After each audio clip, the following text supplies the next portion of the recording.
Welcome to the Learning Pines YouTube. We hope this video helps.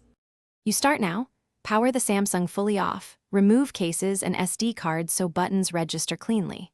Once done, try the hardware shortcut for your model, typically Volume Up plus Power or Volume Up plus Bixby plus Power on some older Galaxies, held together until the logo appears. If that doesn't work, plug into a computer and run a DB reboot recovery. This forces the recovery partition without button timing. Make sure you know whether your phone has a dedicated Bixby or home key first. Once in recovery, use the volume keys to move the highlight and the power key to confirm. That simple control scheme avoids accidental selections. Understand why each choice exists. Wipe cache clears temporary system files and often fixes boot loops without erasing personal data, while wipe data/factory reset deletes user data and returns settings to factory. Make careful decisions.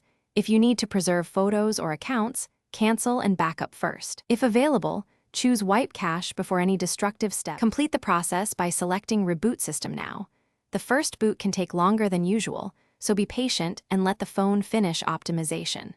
If the device fails to boot or the recovery menu won't appear, retry the button combo on a fully charged device or use a DB Reboot Recovery and, if needed, Samsung Smart Switch or Odin for firmware repair.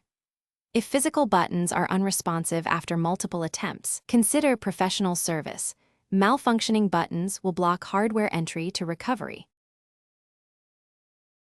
Thanks for watching. Consider subscribing if we helped you.